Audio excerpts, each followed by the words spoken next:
Ooh. Coach James, how you doing? Mark? I think They're off, I think. they've been muted. I'm doing great, Commissioner. How are you? Good to see you guys. Paige, I see you're here. Hello, how are you? Good. Good. Couldn't be any better. Awesome.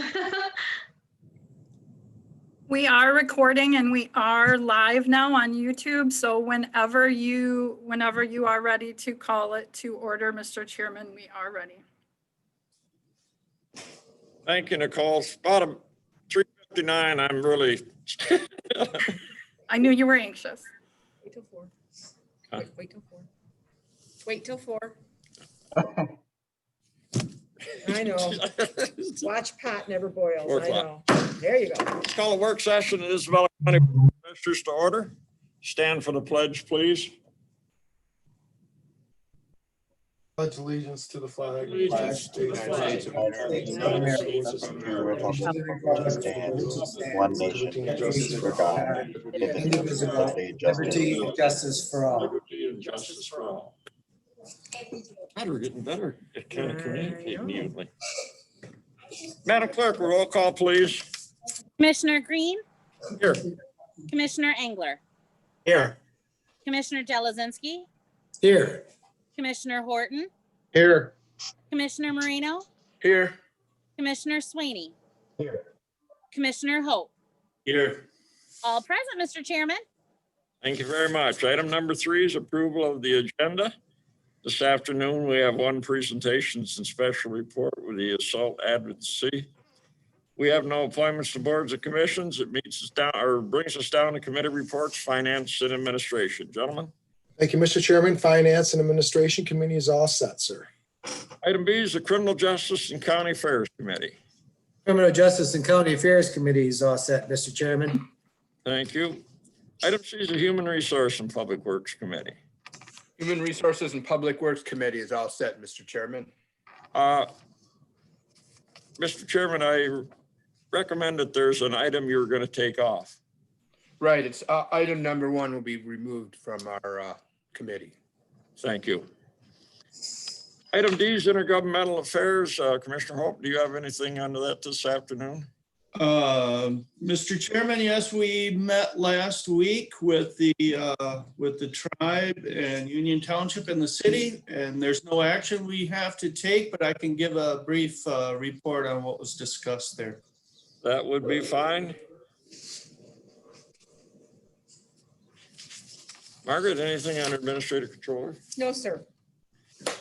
We have no unfinished or new business. A motion to approve the agenda as amended is in order. Motion to approve. No. Support Horton. Been moved and supported to approve the agenda as amended. All in favor of the motion signify by saying aye. Aye. Opposed? We have an agenda.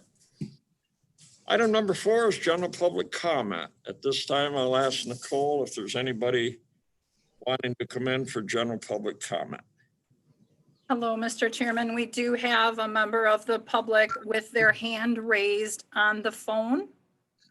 So we do have someone that wishes to speak. The last 3 digits of their phone number are 100. 100. Yes. Have they pressed the 9*? They have, yes, their hand is raised and I am going to ask them now to unmute, That'd be fine. which they would do by pressing *6. And now they are unmuted, Mr. Chairman. Good afternoon. Would you state your name, please? And you're under public. Good afternoon, Mr. Chairman. My name is Mitchell Piper. I'm here today representing Kim and Irving Preston. My original plan was to provide some comments to the board pursuant to a written letter that I submitted on October 1st.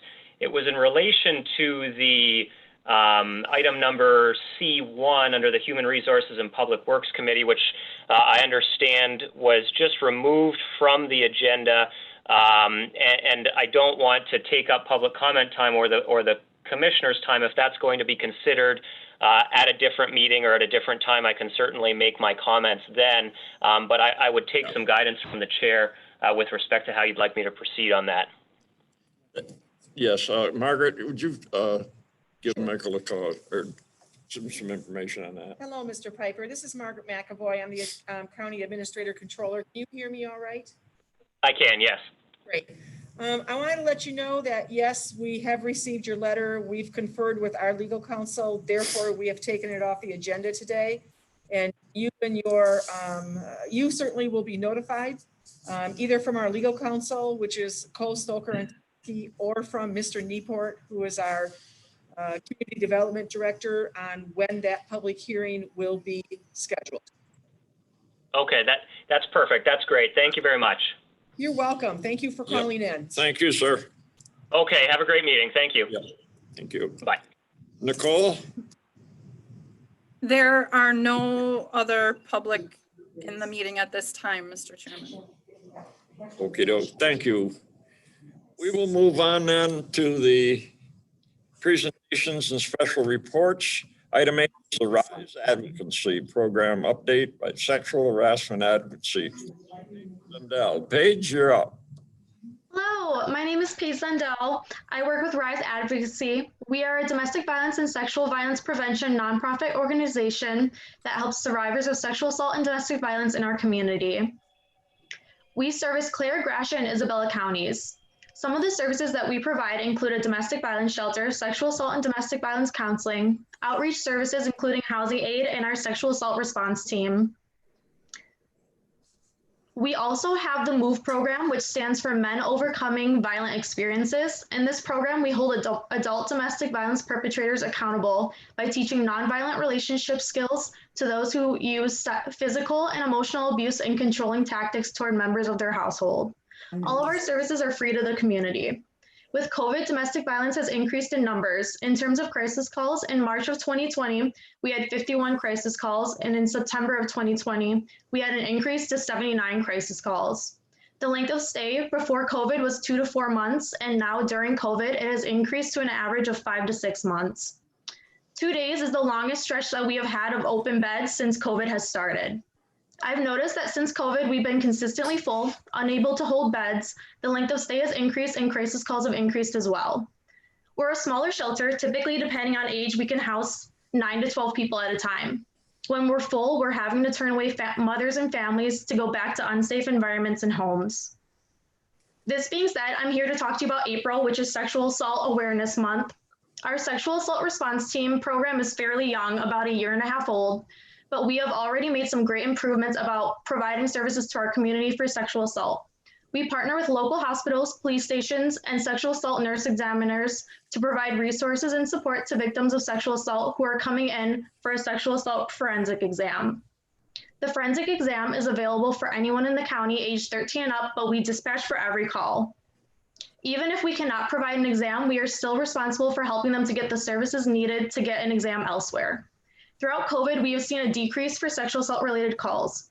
By the time April comes around, I can give you a 2-year snapshot of those numbers, but for now, I'm just gonna give you COVID related pre and post numbers. For March of 2019 through October of 2019, we had 18 total sexual assault related calls from Isabella County and 19 requests for SANE exams, which are the sexual assault nurse examiner exams.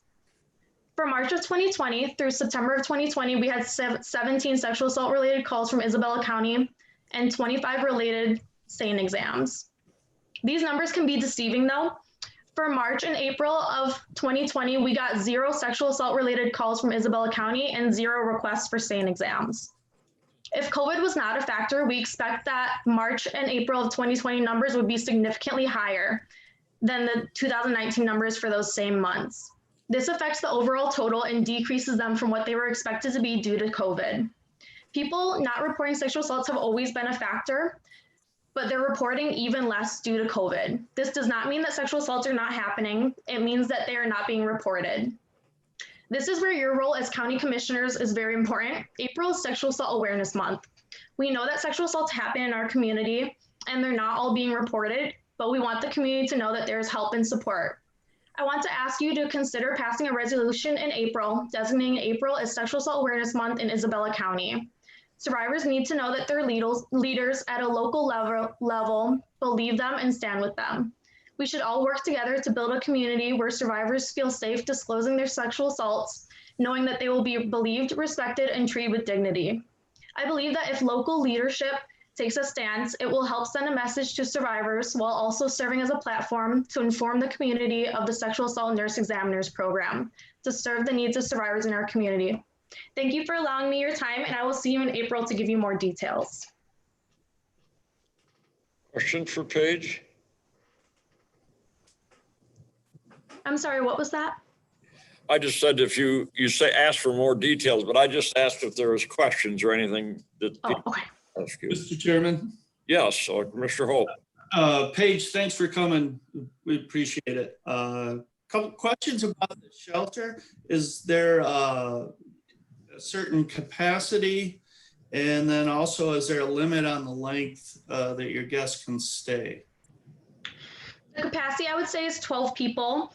There's not a limit. Typically around 9 months, we'll start to try to get them to get the housing.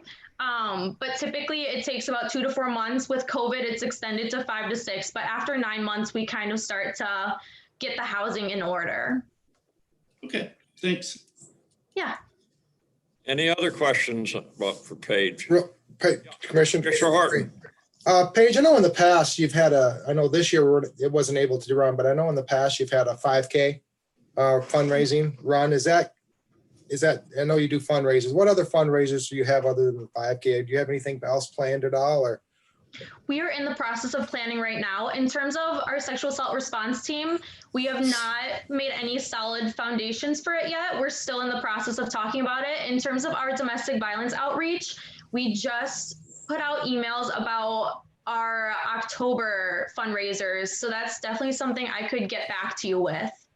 Yeah, I think that'd be good. We could put something out as far as publicizing any fundraisers that your organization is doing. And I'm missing out on the 5K this year. I know last year, Prosecutor Barbary laughed at me when he was running because he's so young and he beat me. He was even running with his dogs and he beat me. So, but then again, I've got about 30 years on him, so I don't really take that as too much of an insult yet. So, but yeah, I think that'd be a good idea. If you can forward this board, maybe some fundraising activities, we could maybe put it in an announcement. I certainly would, or one of the other commissioners could put it. I know we do board announcements at the end, and if you would like to have something like that announced, forward it to me or someone, another commissioner, we can certainly try to get that announced for you. That's a great idea. Thank you. Anyone else? Mr. Sweeney. As far as the fundraisers go, I was just contacted by email. I believe it, Laura Gonzalez. It's 100 men for RISE, and so they're trying to get 100 men to commit $100 to raise $10,000 for RISE. So that's out there right now. Commissioner Swain, if you could forward that email on to me. Mr. Jalajinsky. Commissioner Jalajinsky. Unmute, Jerry. Commissioner. Thank you. I know Midland County has a very good program to serve the individuals, but if you have somebody that's just outside the county, let's say Acosta or Gratiot, do you also take those people in if they need the help? Or are you limited just to Isabella County? It's dependent on the case. We usually take Clare, Gratiot, and Isabella County first. If it were a certain type of crisis, we have been open to other counties. We've even been open to out of state as well. But typically we try to stay to Isabella, Clare, and Gratiot. Thank you. Other questions for Paige or comments? Paige, thank you very much for the update on it. And you're always welcome here with something, Sue. Thank you so much for your time. Yeah. Thank you very much. Moving on, we don't have any appointments to boards and commissions. It brings us down to committee reports, finance and administration. Gentlemen. Thank you, Mr. Chairman. First up, consider accepting and placing on file the September 17th, 2020 routine personnel items as presented. Again, this is quite a this is a 2-pager, but barely made 2 pages. Nothing out of the ordinary, 1 resignation, two resignations, some step increases and a new hire. We did get in the public defender's office. We have an assistant public defender.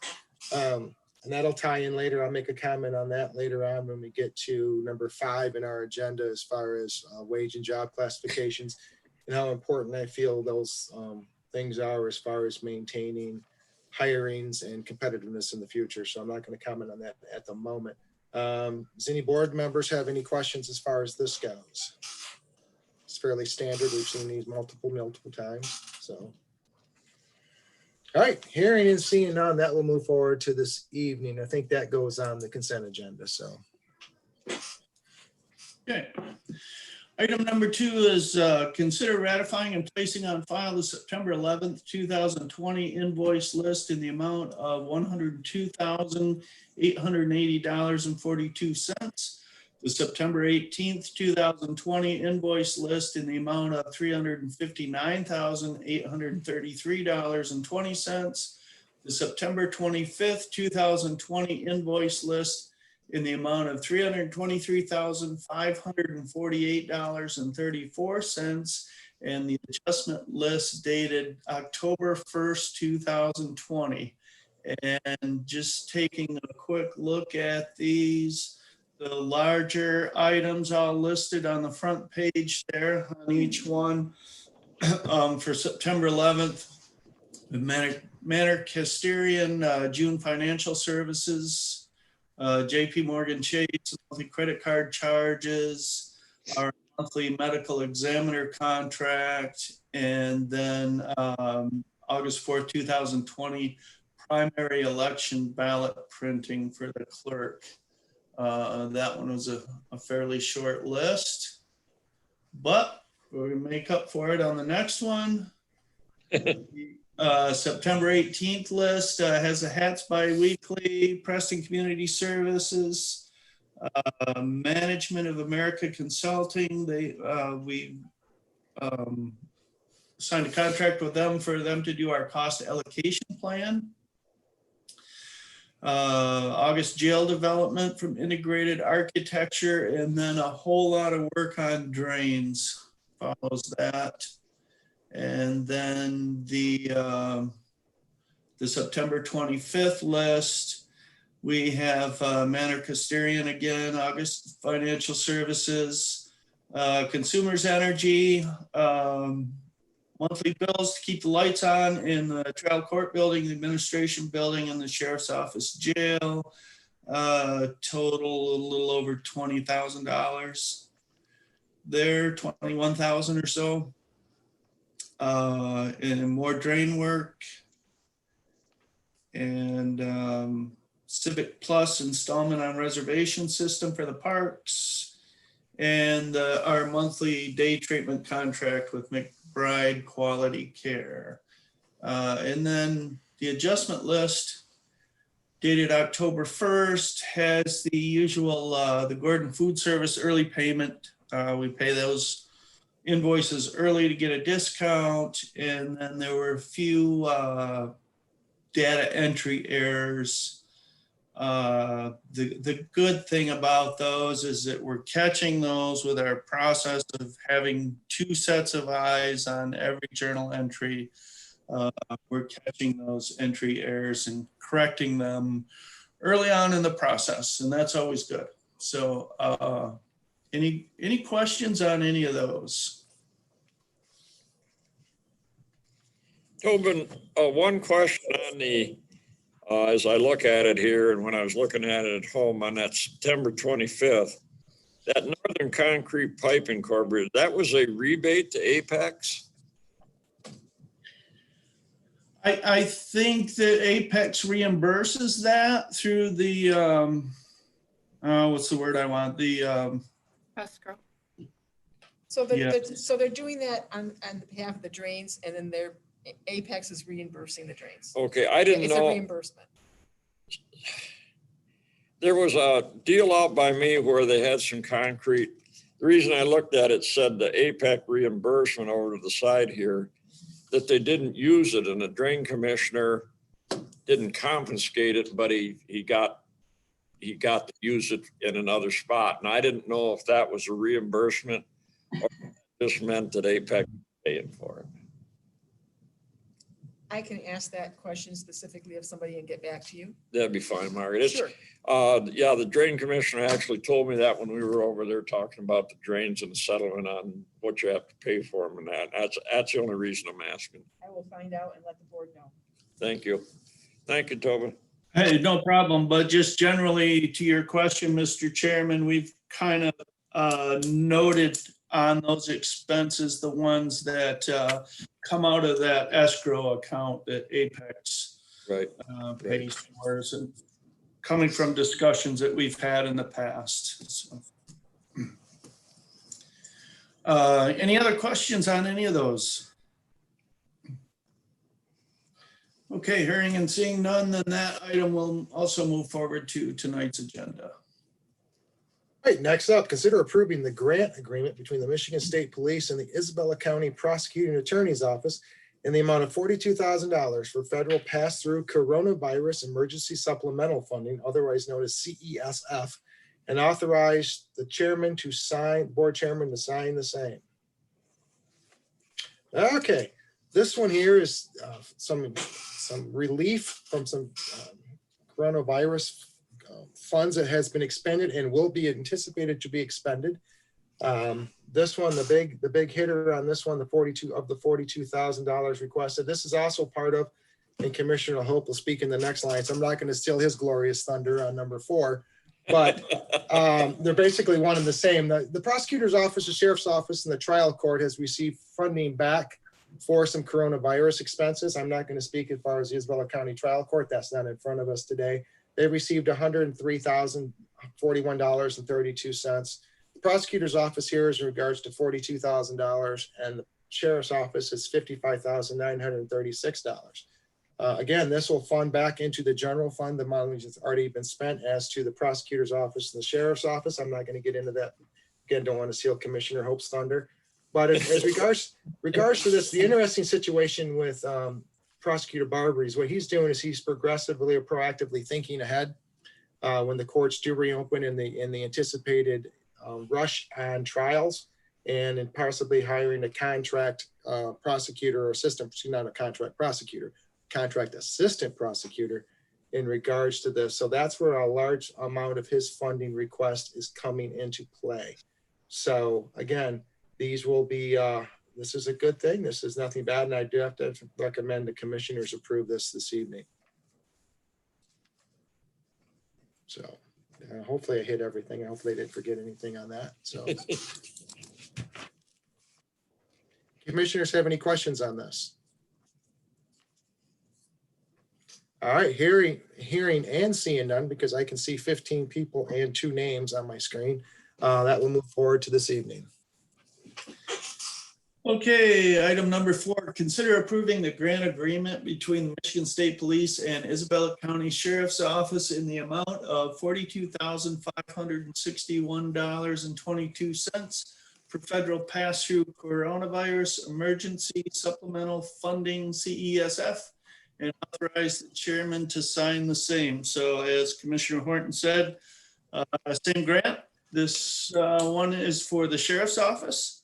We can get reimbursed for some of those coronavirus related expenses.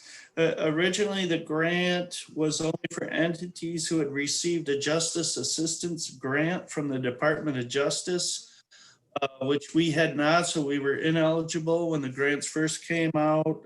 The rules were changed in June to make these available to county law enforcement and courts that were previously ineligible. For expenses directly related to the prevention of, preparation for, or response to COVID-19 with a performance period. In other words, reimburse expenses during this period of March 1st, 2020 to September 30th of next year. Any questions on either of those?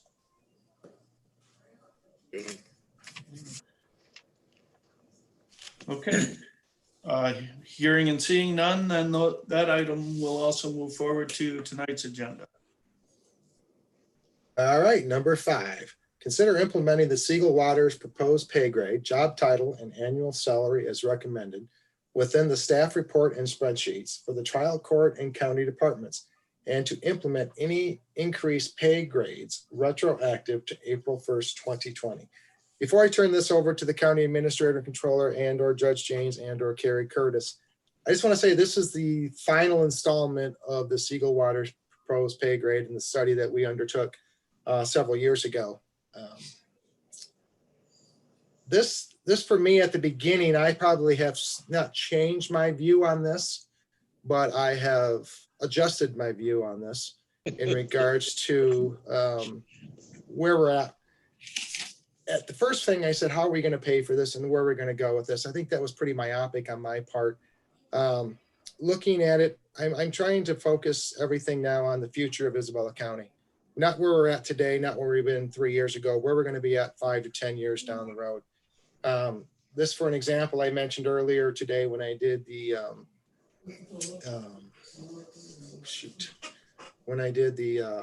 routine personnel items, we saw assistant public defender. There's also been issues in regards to hiring prosecutors, assistant prosecutors, deputies, things like that. We're becoming more competitive. And I think that moves us forward as a county. Has it cost money? Yes. Is this can continue on in the future? Yes. But there's a cost to hiring. There's a cost to bringing in good personnel. And I think if you consistently have a turnover of personnel, that can in fact end up having more costs involved than paying people and paying quality people. So again, to me, this sets the county up, just not for now, but in the future going forward. This sets the county. I think the county is going to be in a good spot going forward. And again, there's issues with this. There's, like I said, there's one of the fund is funding on this, but I think the county's in a good shape and to avoid the hidden costs of staff turnover, staff dissatisfaction. And before I turn it over to, I commend the administrator controller and the deputy assistant administrator controller and Judge James and Carrie Curtis and whoever was involved in not going the red line route. I think that creates a lot of disharmony on personnel. If you try to do that, if you try to decrease people or not give them standardizations and things like that. I think I've used the term family in my business. I use the term family, bringing everybody in on board, keeping everybody harmonious. It's a very difficult thing to do. It's not an easy task. Sometimes you win, sometimes you fail at that. But I think this plan here and what we've done as far as Board of Commissioners go, I think it sets the county up in the future. So that's all I have before I turn it over. And Margaret, I'm going to turn this one to you because this one has colored charts all over the place. So this one has your name on it. Thank you, Mr. Commissioner. This has been a long process. I want to say that hopefully my recommendation will be approved by the Board of Commissioners today to move forward to the meeting tonight and will be approved there. The set of recommendations that are for you to consider today will positively affect 172 court and county employees. All the elected officials' offices have already had the study enacted. This was the last group to go. I want to say a couple things before I dive into the deep end. We've been working on this for 4 years. I think that we have a system now that's going to serve us moving into the future. As Commissioner Horton said, it's not just what we're doing today, it's how we're going to classify jobs in the future. We're going to classify jobs in the future by using the tools of the job description questionnaire and the job evaluation manual, which is similar to what we use. I will use the example of the assistant jail administrator. When you approved the assistant jail administrator position that came to you in a budget request from the sheriff, he and I had completed those actions already based on the input that went into those two systems, the system in those two categories, those two questionnaires. That then led us to the point system of where the classification goes as we move forward. But what's important is that every single job was looked at. Some of them were recommended to be classified and reclassified upwards. Some were recommended to be reclassified down. Some were recommended to stay the same. As Commissioner Horton said, my recommendation, and I did not recommend that we redline any of the employees in the elected officials' offices. I do not recommend that we redline any of the employee positions in the courts or in the departments of the county. I think those types of activities originally looked like they are a cost savings, but the cost of the ill will and the morale is way more damaging than saving a few $1,000s here or there, in my opinion, and in my recommendation. So I want to say, first of all, that there has been a member of my staff in my department who has been with this since the very beginning with me, and that's Jessica Jarazowitz. She is the only person who started out on the system with me and ends up here today with the final recommendation. She has done a great job. She can track down things. She can find this, she can find that. She has been a great asset to me and to this department and the county moving forward. And I want to recognize Jessica. Certainly, Melissa Franquist, our staff accountant, who I jokingly told the finance committee last week that I think the week before last, she and I probably had 50 phone calls back and forth, but that may have been a conservative estimate. Worked very hard. My vision was to go with the red line, the gray line, and the yellow line on the spreadsheets back when we did the elected officials position. So the commissioners and everybody would be easily to tell you what positions were recommended to be redlined, what positions were recommended to be lifted up in grades, and what positions were recommended to stay neutral.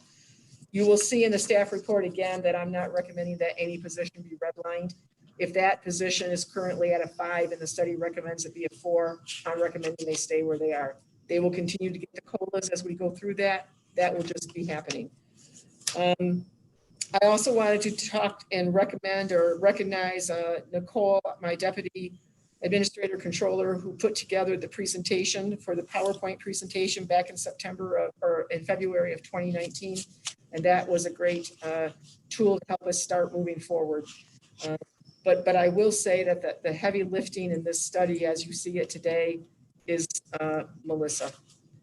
And she has done a phenomenal job of putting together what I see in my head and what she can put on the spreadsheet, because trust me, they're not always the same thing. So she has done a great job. I also want to thank Carrie Curtis, who is the court administrator, who also has put, I would not even want to estimate the number of hours and the effort that she has put into this on behalf of the court employees and the judges. She has done a fabulous job. She's been a great partner through this, and I really want to recognize her efforts on behalf of the court employees and say, Carrie, I know that you and I had a number of phone calls in the last few weeks too, and is this spreadsheet, not that spreadsheet, and whatever, and she's a queen of organization, so it was very helpful, and she's been great. Carrie, thank you very much. And last but not least, I saved it till the end because I cannot say enough how much effort and cooperation I have received from the Chief Judge, Eric Janes, on this study. He has supported his team. He has worked hard on their behalf, but he has always been a wonderful partner and a great person to work with and a pure pleasure to work with. You have to understand that the court has one of the largest employee groups of any of our employee groups moving forward, and every single part of this study, there was something that affected every single person in the courts. And to work with Chief Janes on this moving forward the last couple of years has really helped us bring this home. So Judge, I can't thank you enough, and you and Carrie on behalf of what you have done for the courts, and your team members should be very confident that you represented and took care of them very well. So my recommendation at finance last week, I asked the finance committee if they wanted me to go through every position and every single situation, and they did not require that. They were like, no, Margaret, we've studied this, we've all seen this, we're ready to move it forward. So with that, I will make my recommendation, which is in my staff report, that is on the last page. And the recommendation is that the Board of Commissioners consider implementing the Siegel Waters proposed pay grade, job title, and annual salary as recommended, because what's recommended is a little different than what was originally given to us from Siegel Water. As recommended within this staff report and the attached spreadsheet for the trial court and county departments, and to implement any increased pay grades retroactive to April 1st, 2020. If you remember, we discussed that, commissioners, at the last board meeting I was at before my time that I had to leave for a medical situation. And, COVID-19 hit in the late winter, early spring, when there was a lot of intense work going on this recommendation. And I had hoped to bring it to you much earlier. That didn't happen due to COVID, and then I was out of the office for a while. It is not any of our employees' fault that COVID hit us or that I had to be out of the office. So I would like to have any pay increases retroactive to April 1st. I will tell you, my department, my staff, because payroll comes out of my department, has already been working on this. So hopefully if the board approves this, we're ready to go.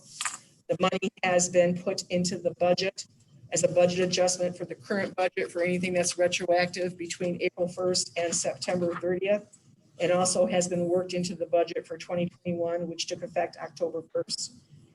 I want to make sure that there's a very clear history moving forward. So the next people who are in my office and they want to know, how did that end up that so-and-so and such office position ended up at that level?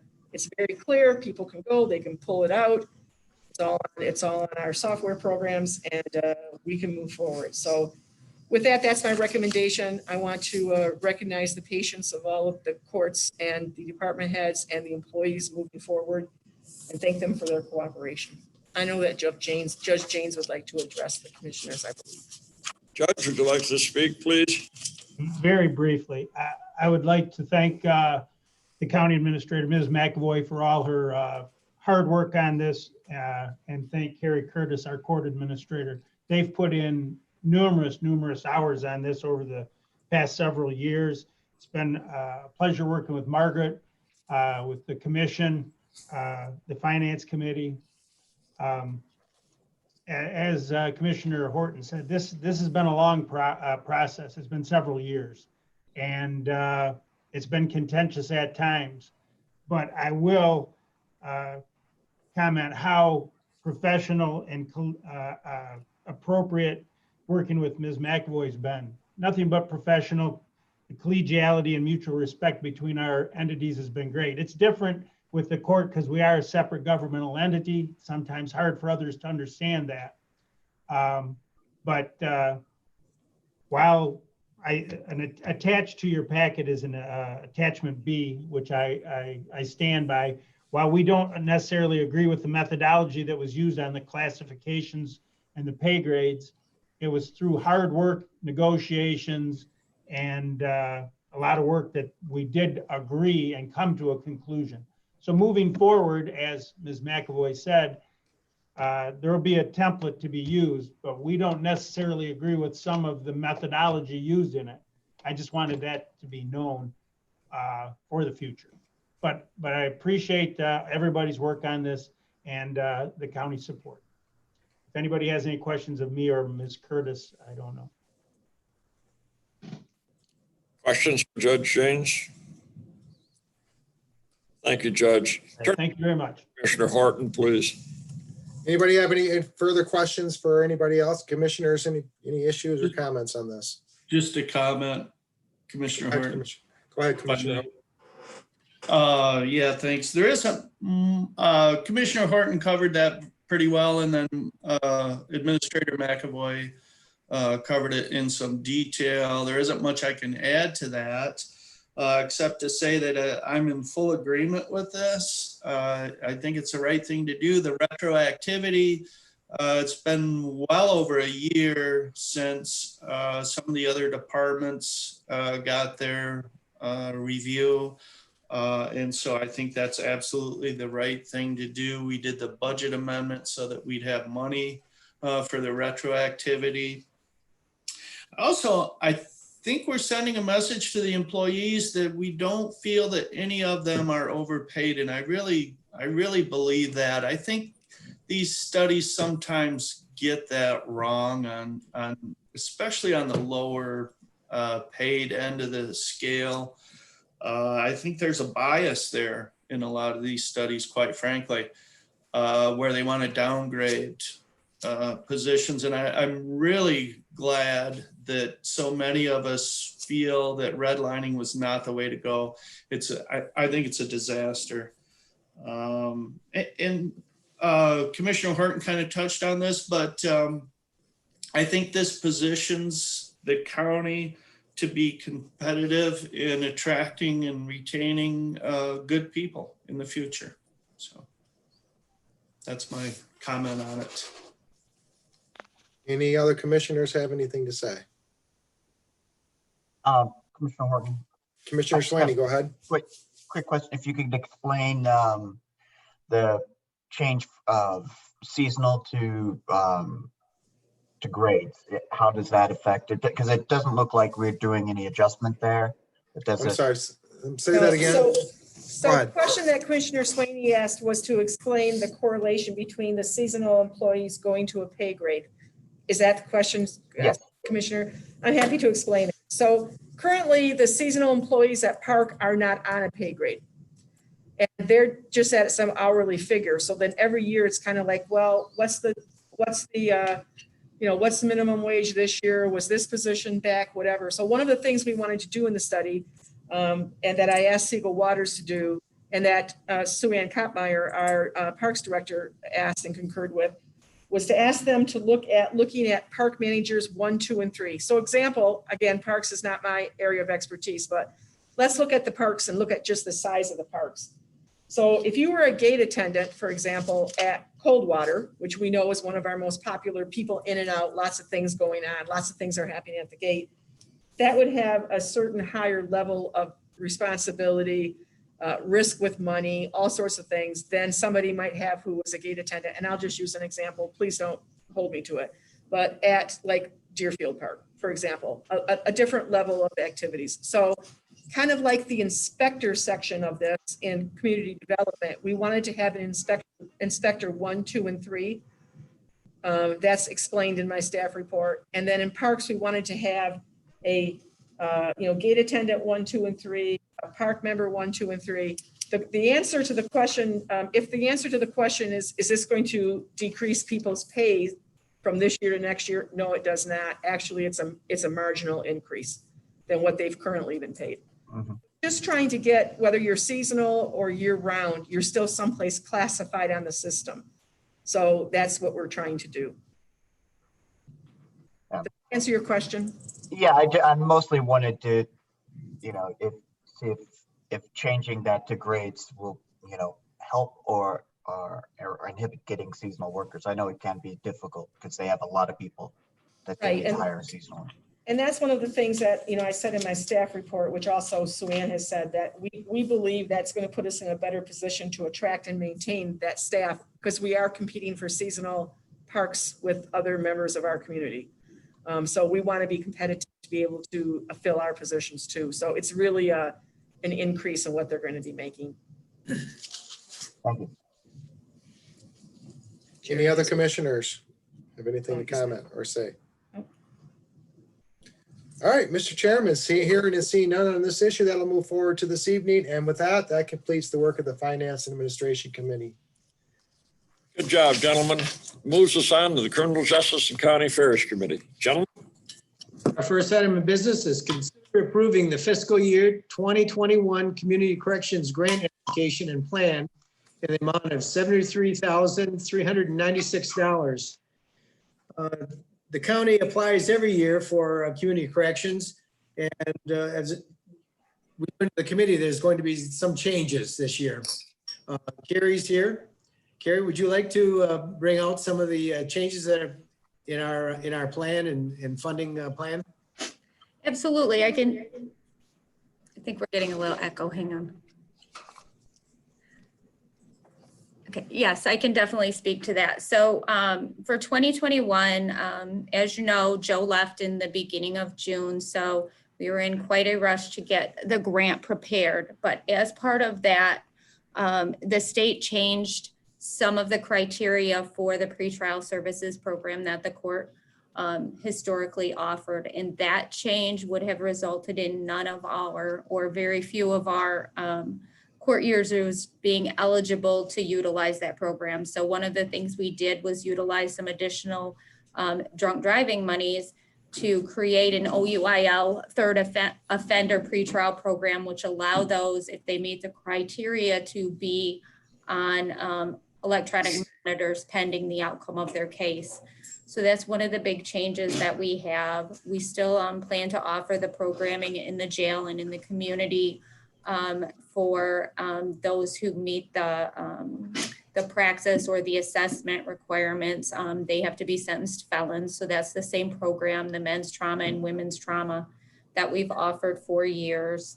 The other thing that changed this year was that we are now offering an interlock option for drug court participants who want to try to get their license back during the pendency of their drug treatment program. And the interlock program will pay for those daily fees for that, so that once they're finished with the program, they have a license and they can, go to counseling, go to treatment, take care of their kids, whatever they need to do, and they can do it legally. So those are the big changes that we asked for in 2021. Carrie, I know the narrative talked about the state of Michigan and eliminated life skills program, and you are seeking funding with the hope that there'll be funding available from the state for the life services program in 2021. It seems like that would be really important to help build those skills and provide the support that probationers need to having not go back to jail or some kind of incarceration. Right. So the life skills program, we just actually heard today that the state is not funding again for 2021. It's part of the budget cuts that they instituted last year. And unfortunately, they continue that this year. We do plan to try to work with community mental health and see what alternatives there are, but we are not aware what they may be at this point. So does the budget reflect the fact, because didn't you budget money for 2021 for that program? We did ask for funding for that, but we just learned today that they were cutting that program's funding across the board for everyone. Does that make the request less than the 73,396 or? It doesn't make our request less, but it very likely makes our award that they're going to offer us less. Okay. Any questions, comments? Yes, Jim. Yeah, I like the first thing you said, Carrie, which would help people drive around and do their things, because if they couldn't, that would be really hard to comply with the things that they need to stay out of the system and all that. So I think that's great that you're doing that. Thank you. Any other questions? Well, we'll move this on to the board meeting tonight. Thank you. Thank you, Carrie. Okay, item number 2. Can everybody hear me? I was gone for a while. I was on my phone for a while, and now I'm back. So Zoom meetings. But item number 2 is consider approving the fiscal year 2020 emergency management performance grant in the amount of $12,043 and authorize the board to sign the same. This is a grant that we've had for, I believe, about 18 years now, and it's kind of related to the next item. And the part of the work has been done already, and now we're asking for the money. So Director Arthur, would you like to comment on that? You covered it quite well. We did a work agreement months ago, and now the grant has come up with the actual amount of money that the county can be awarded. So we accept the grant agreement. We'll accept the money for this, and then we'll begin the process again. Okay, and this pays part of the manager's salary, so I think about 38 or 34, 35%, somewhere around there. Is there any questions? Seeing none, we'll move this to tonight's regular meeting. Now, number 3, consider approving the fiscal year 2021 Emergency Management Performance Grant Work Agreement. This is so that next year we can ask for the money, but this is basically getting the grant in shape. So again, Mark, do you want to comment on it? It's just one kind of washes the other one's back. So you've covered it again. The work agreement is a detailed document of things that need to be worked on throughout the year. And then as the funding gets determined at the end of the year, we'll also hopefully receive the work grant agreement package, just like the previous item on the agenda.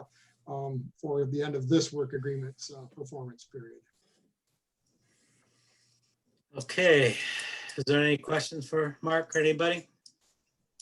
Seeing none, we'll move this forward to tonight's meeting. Mr. Chairman, that does complete the Criminal Justice and County Affairs Committee work for this meeting. Thank you, gentlemen. Great job. That moves us on to the Human Resource and Public Works Committee. Gentlemen? Thank you, Mr. Chair.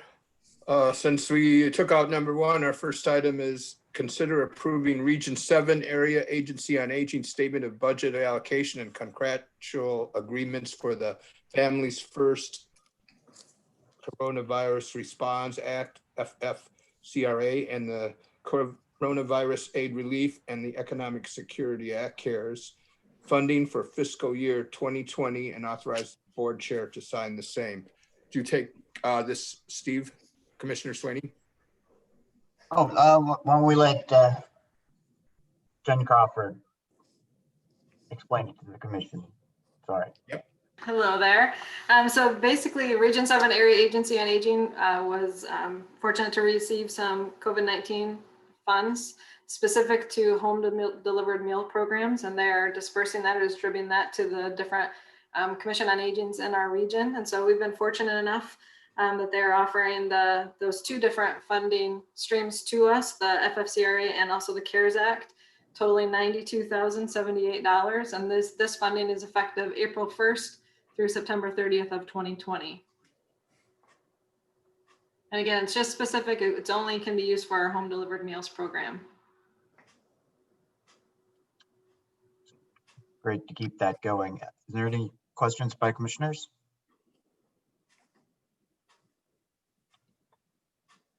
Commissioner Engler, you're muted. I do have a question for Jen.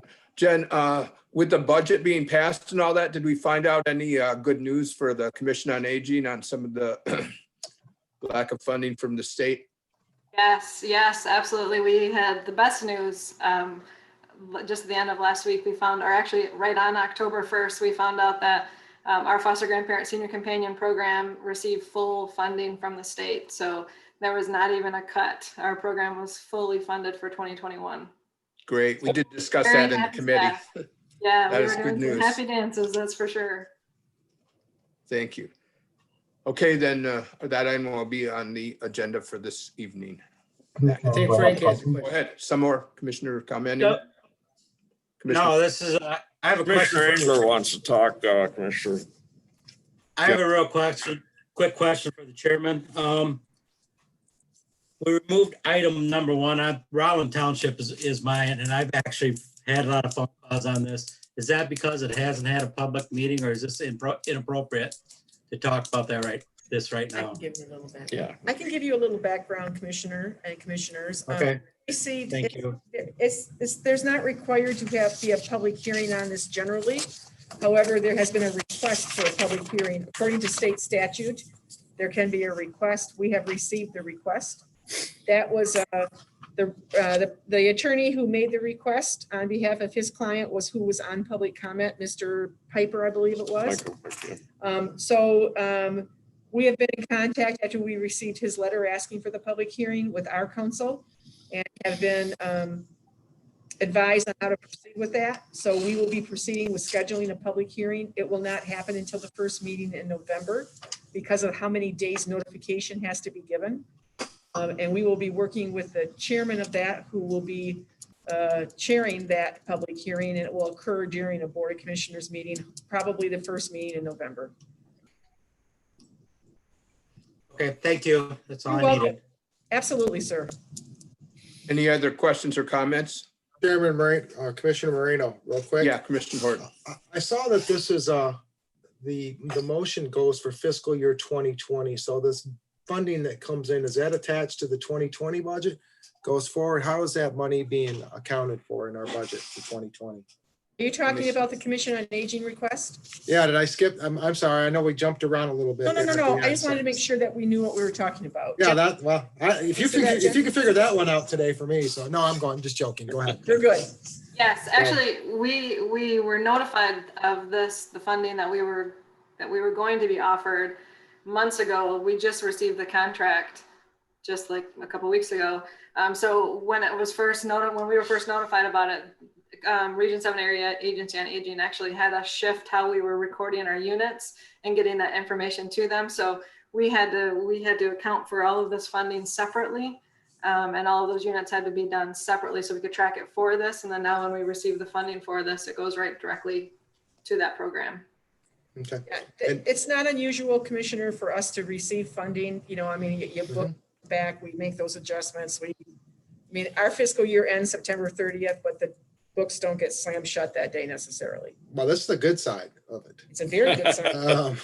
And the only other question I have is to the foster grandparents program. That my understanding, again, it's kind of off topic here, not off topic, but off agenda.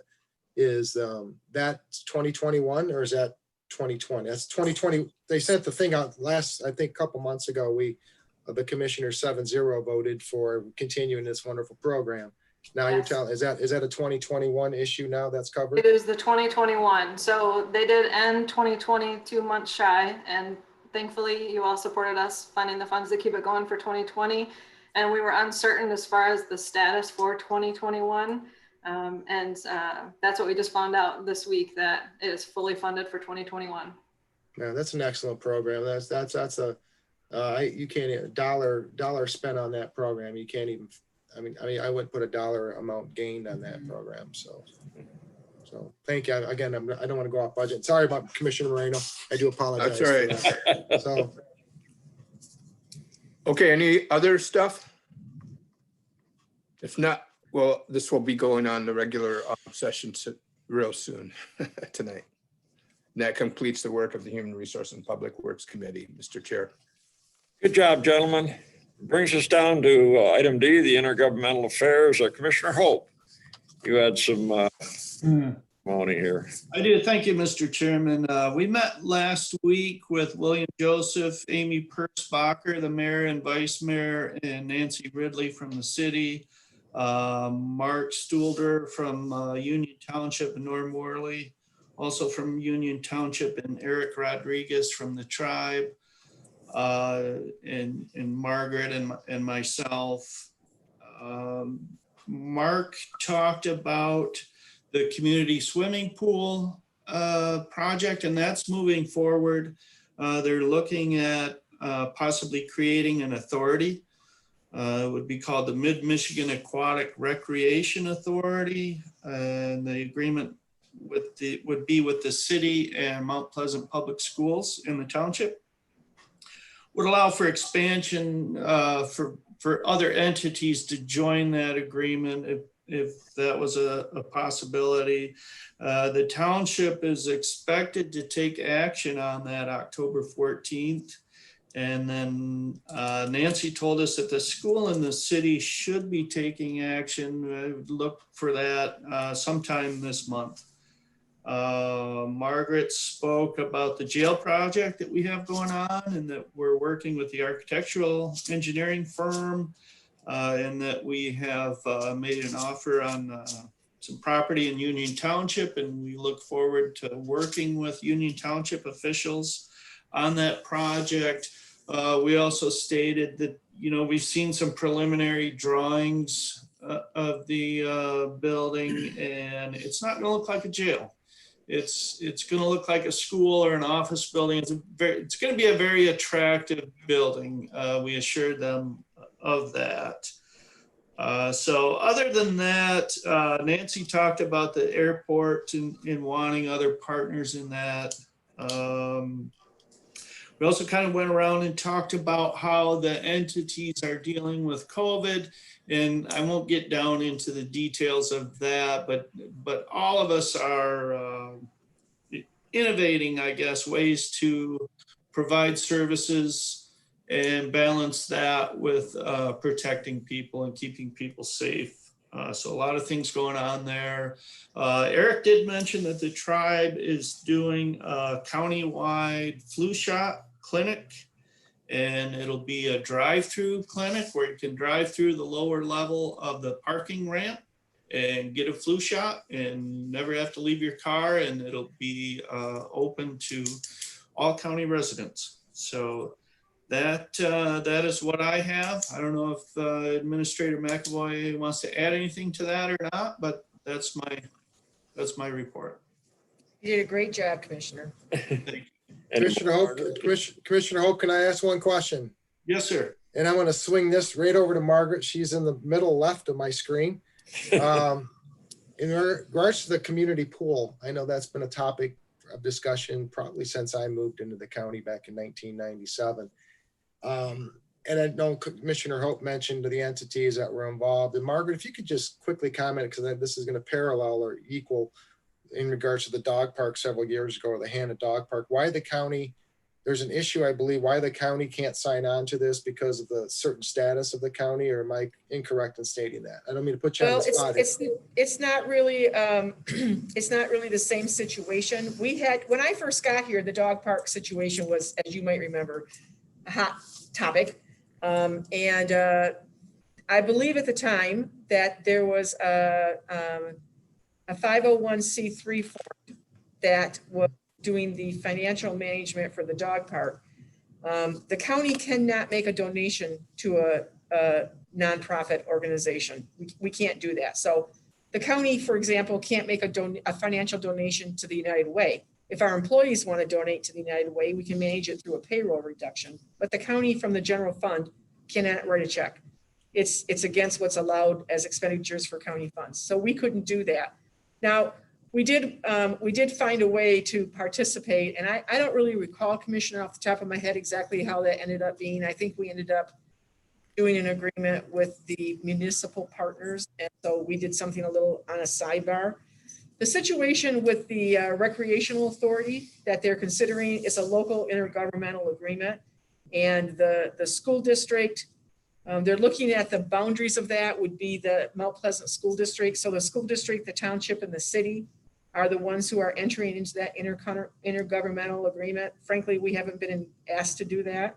And I think that they're moving forward, and they feel that they have the ability to provide what needs to be provided for the aquatic center as under this recreational authority. And we've certainly, talked with the city and talked to the township. We have a great relationship with them and with the school district. I mean, I'm on a number of boards with representatives of all those entities, but they haven't particularly asked for the county to partner in that. Okay. And we are with a different status than some of the other municipalities. So perhaps, right.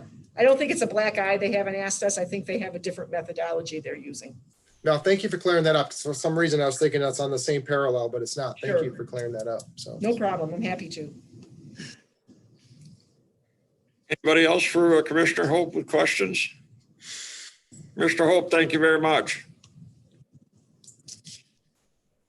Item E is we don't have anything, the administrator controller issues, no unfinished business or new business. Down to general public comment again. Nicole, is there anybody with their hand up? There is no public in attendance at this time, Mr. Chairman. Thank you. Brings us down to announcements. Are there any announcements? Mr. Horton. Thank you. I'm just going to announce what I've been announcing probably for the last 6 months, 7 months in regards to the coronavirus responses and everything. I'm just going to speak on probably not on a personal level, but more of a business oriented level. As everyone knows, probably I believe on last Friday, the Supreme Court of Michigan on a 4-3 vote voted to cancel the governor's executive orders. I'm not going to comment on that. I'm not going to be political. On Monday, the Department of HHS issued another order in regards to masks and public gatherings. As far as my comments go on everything, I'm going to continue to harp on my mantra on the 3 things: wear a facial covering, 6-foot distance, and wash your hands. I'm not, as far as someone not wanting to put on a facial covering, I mean, that's fine. I mean, I understand people's individual rights, but consider others. Consider when you walk into a business such as our pharmacies or any other business, you could potentially shut that business down. And to me, that is the scary part of the coronavirus issue going on right now. as far as a business owner goes, is that we could be shut down. We're an essential business. We've been declared an essential business since March. And we have to maintain status quo. And I have to do everything I can to protect my employees. So when someone comes into a pharmacy, or you walk into a restaurant or a grocery store, and you're not wearing your mask and you're asked to be put on one, please do. Consider others. I might even agree with you that, hey, the fact that why do I have to put this on? I don't want to wear it. No one wants to wear one, but it's a safe thing to do. It protects others. Is it 100%? Absolutely not. I'm not even going to try to argue with you on that. But it's good. It's just a good common sense thing to do. So that's all I have on that. Mr. Engler. Yeah, you got to remember we're in harvest season, so if I've already commented, please forgive me a little bit, but Conservation District did receive funding to do another electronic waste. We don't have a date, so it'll probably be in May, but in case I already said, sorry for that, but it's kind of a crazy time of the year right now, so. But anyways, we will have one more yet, so we did receive funding, so I'll let you know when we receive a date on that. Great. Other comments? I just have one question for Mindy. I got a couple of calls. Actually, they shouldn't have been to me. They should have been to the clerks. But when did the actual ballots, the absentee ballots, I guess, come out so that the clerks could mail them? They were out the day before they were due, so they were actually delivered to them on September 17th and 18th. And our new company personally drove them to the clerks, and they couldn't be sent out though until, by law, the 24th of September. I just wondered because they were expecting them. A lot of them were expecting them early. They called the clerks and they, say the township, particularly one like Gilmore, and they thought they'd be out earlier, but then State of Michigan has until wondered. September 10th to place whatever they want on that said ballot. So we're not allowed to go to print until the state of Michigan releases it. And we were number 2 in line, Isabella County was, to get ours printed and done. So. Okay, thank you. You're welcome. Other announcements, Commissioner Engler. This is to Mindy too. The drop-off box at Broomfield, they did a nice job with the slab and everything on there. Those boxes I'm not very impressed with the construction of them. They look almost cheaper than a file cabinet. Yes, sir. The same like I know Deerfield made their own and everything. Is that something maybe later we might want to do something to upgrade them a little bit? If the AVs continue, everything's kind of in a standstill. So I don't want to comment until we find out, after the election, how things go. The security of them, they are not waterproof. They are actually leaking onto the AV ballots, which is going to cause us an issue on the day of election. We've notified the state of Michigan on this numerous times, along with our association, and we don't get any answers other than we are to use them. We don't have to use them, but they request that we use them. And we only have one township that said absolutely not, so. You could pop that in about 5 minutes with the screwdriver. So maybe I take that back, about 5 seconds. So anyways. I know I'm pleading with them, but they're not listening at the state, so. Chairman Green? Commissioner Horton. Mindy, I said, don't unmute yourself yet, Mindy. I'm not. Quick question. Where's the status at right now as far as ballot counting goes? Where is the state sitting right now? I mean, I don't think it's changed in the last couple of weeks, but can you comment as far as when you can access the ballots, the clerk's office can, and how is that done as far as, do you compare signatures, or how exactly does all this work? So when you can access ballots, I mean, that was anytime you can send the application in and they work. Yourself. When can you, as a clerk's office, start counting them? Oh, that's still up in the air. And that will be, right now, everything is in court currently. And it's not a political opinion of mine whatsoever, but the 14-day extension was ludicrous. Maybe 2 or 3 days, but they just changed. It was a trickle down effect. So when this judge made this decision, I don't think they realize they just changed our entire canvassing, our tabulations, and it's gonna cost me now double because we'll have to retabulate.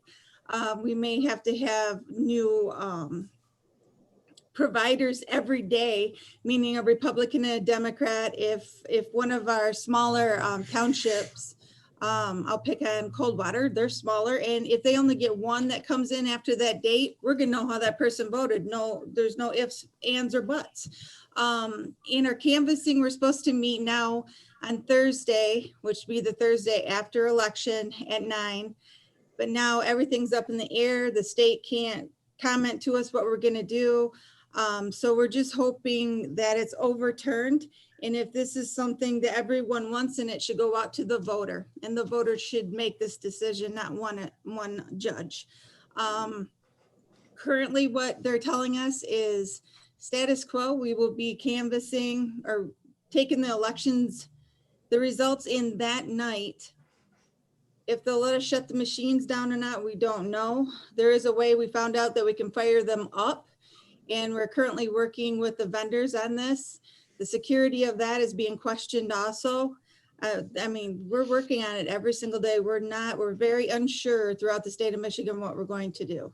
So I don't have an answer that I can give even to the voters, and I get calls all day, all night on it. All I could tell them is that we will be tabulating that night.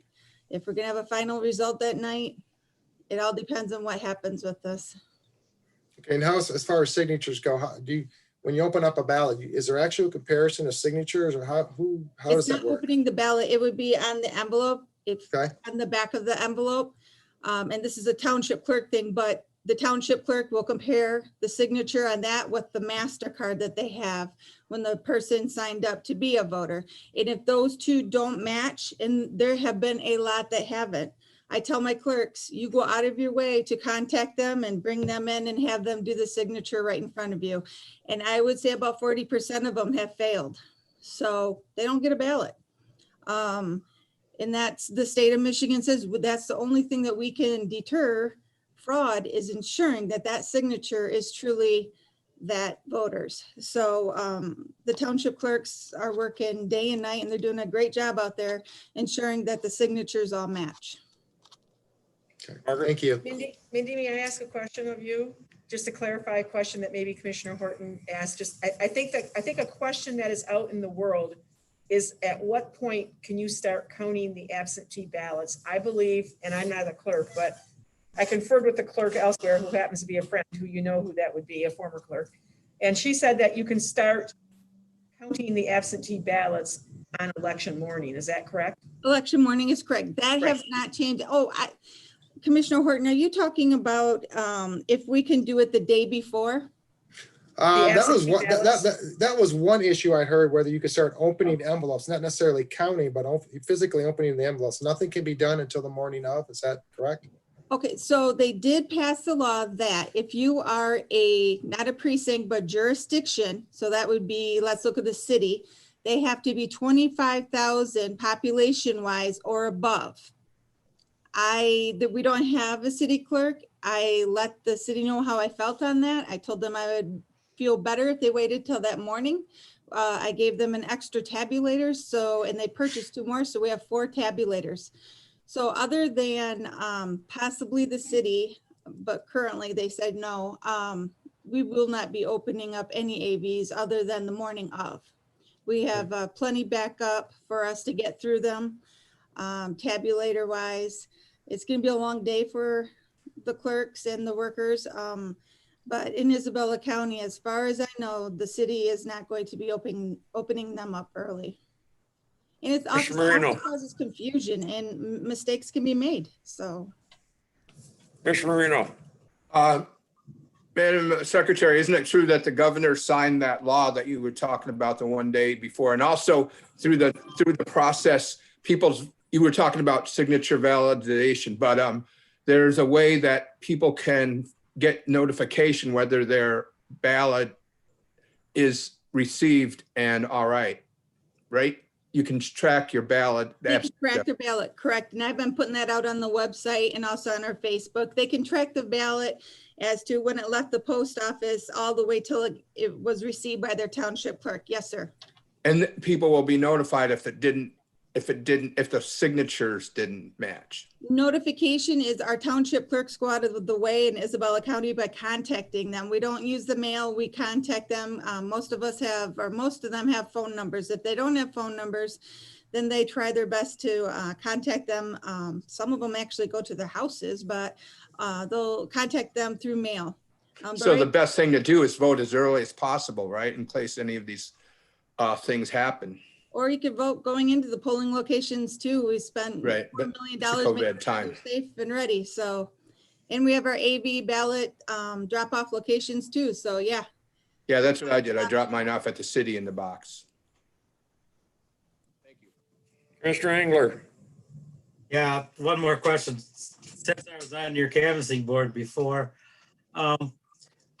when you seal the boxes, when they come in, what's going to happen a day or two after the election to the townships or the different voting, when ballots come in? How are they going to secure them and how are they going to sign? Does each one have to be signed separately and sealed? Or, I know that was always a big deal. At one time we had the one box that wasn't sealed, so we had to have somebody sit on it all night. So has that been discussed yet? We have no answers from the state. All the clerks, we have a Michigan Association of County Clerks. None of us have any answers from the state because the State Bureau of Elections, they have no answers for us because now the laws have all changed and we don't know what we're going to do at all. We have a law that we've been abiding and to make sure that everything was secure. But now that they have this extra 14 days, we're just sitting and waiting for the Bureau of Elections to tell us what we're going to do. And it will cost a lot of extra money if it does go through like this, because we're going to have to recanvass twice. We're going to have someone who's there and dealing with them that come in the mail each day, and also retabulation. So. Other announcements? Sounds like the absentee ballot thing's just kind of all over the place. It is. Motion adjourned. Motion to So adjourn. moved, Jelizinski. Support Horton. Favor? Aye. We're adjourned. Thank you, everybody. See you later. Yep, we'll see you at 7 o'clock tonight. Thank you, gentlemen, ladies. So. Get you out of here.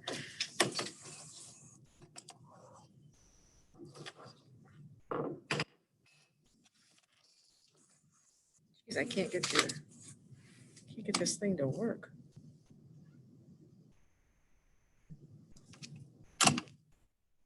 There you go. Leave.